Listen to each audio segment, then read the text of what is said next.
Welcome back to session 9. Welcome back to our study of the book of Revelation. Today in your discussion, you'll be looking at chapters 14 through 16.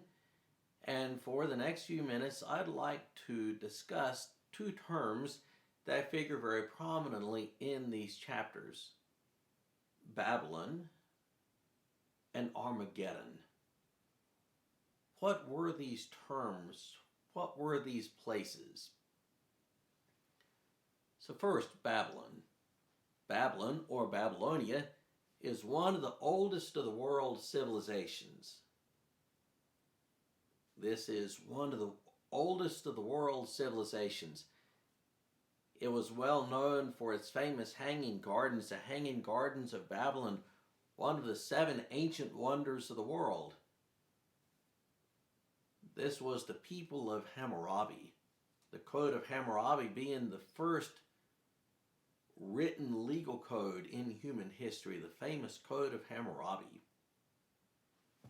And Babylon is linguistically the same in Hebrew as Babel. So in Genesis chapters 10 and 11, we have the Tower of Babel. That was the city that attempted to build a tower that would reach all the way to heaven. And these two terms, Babylon and Babel, are frequently considered to be the same place. Now, Babylon was the capital city of the ancient Babylonian Empire.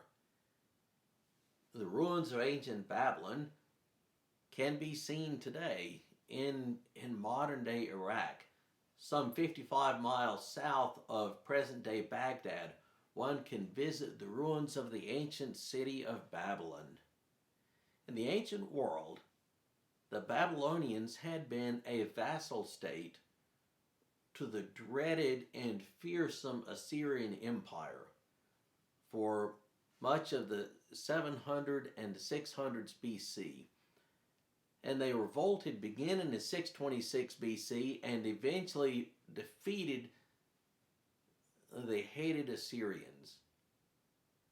It was the Assyrians that had laid waste to the northern kingdom of Israel and sending many of those Israelites in the northern kingdom away into exile in 722 BC. The Babylonians would do the same thing to the southern kingdom of Judah in 586, 587 BC.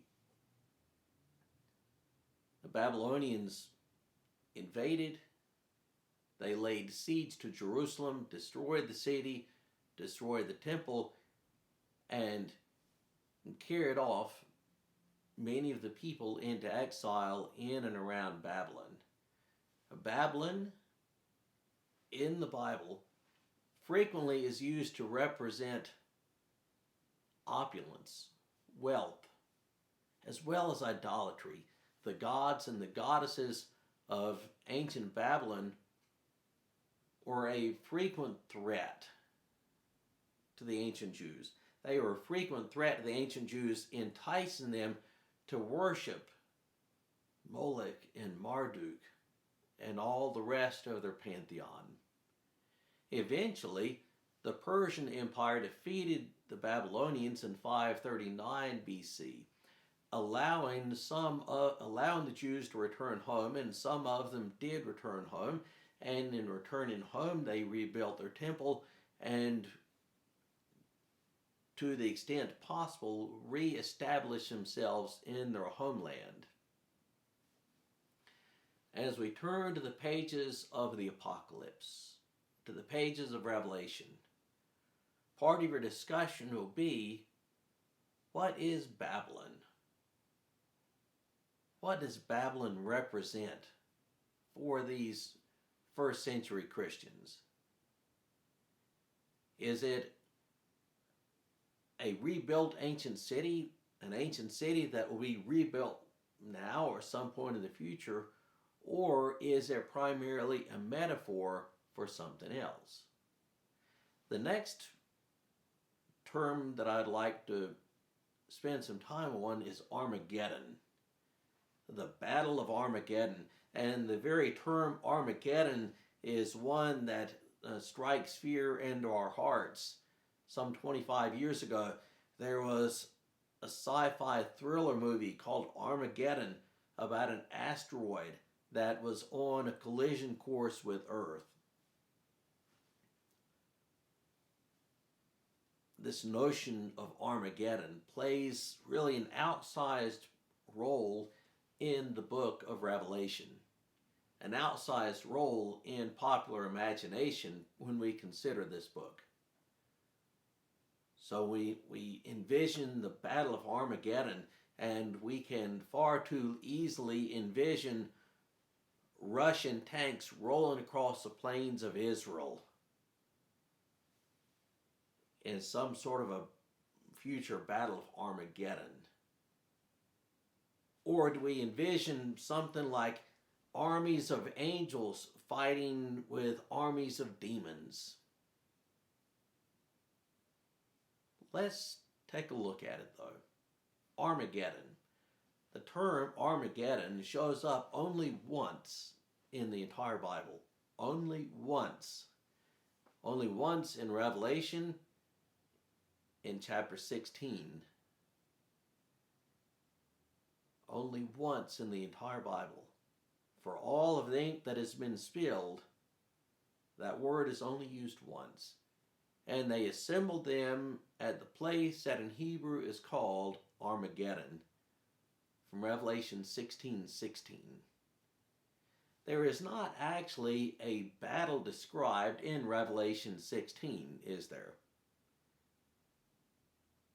Another great example of resisting the temptation to read only the things that are there and not to read things into it. There's not a actual battle described in chapter 16. So we are wise not to try to envision a battle that isn't actually described as taking place. The location of Armageddon is not definitively known. It probably, but not for certain, refers to Megiddo.